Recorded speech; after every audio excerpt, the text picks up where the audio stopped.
this D-Day anniversary, there's a stark reality. Just 1% of the 16.4 million Americans who served during World War II are still with us. As Queen City News reporter John Lee tells us, a Gaston County group has lost a host of decorated vets. At Brookdale Robinwood Assisted Living in Gastonia, we met a World War II veteran.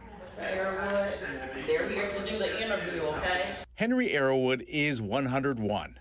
He served in the U.S. Army with the 76th Infantry Division. You said you saw a lot of people die. Is that what you were saying? That there was, you wanted to help but you couldn't? Is that what you said? That's right. The memories stay with him. How does that feel 80 years later? Is this something you still think about? You think about it all your life. Arrowood is a member of the World War II Last Man Club of Gaston County, which once included some 300 vets. Sadly, he is the last one still living. Do you know you're now the last man standing? All the others have passed away. No. You didn't know that? No, I didn't. Yeah. I didn't know I was last man. I was the last man. Ray Stewart was also in the club. During the Second World War, he served with the 2nd Armored Division as a tank driver. Mr. Stewart died in April at 100. He was the next to the last man living.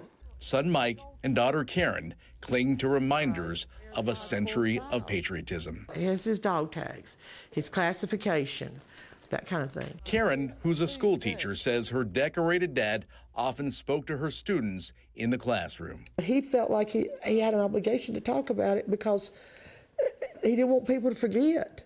You know, you don't forget the sacrifices. He was an honorable man, and he taught me a lot.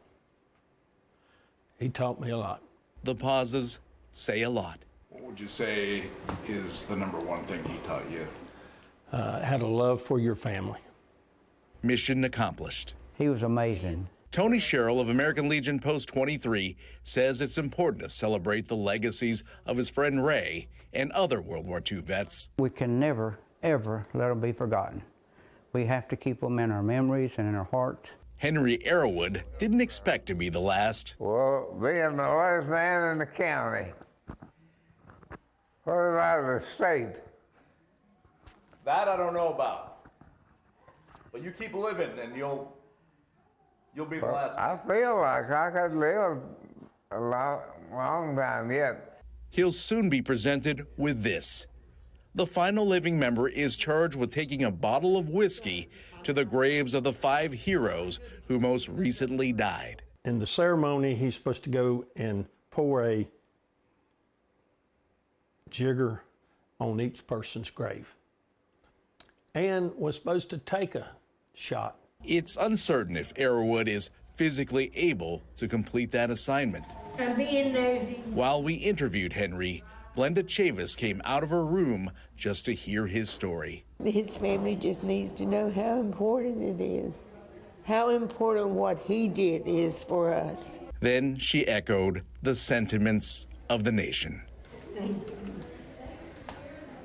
Thank you. In Charlotte, Thank you so much. John Lee, Queen City News.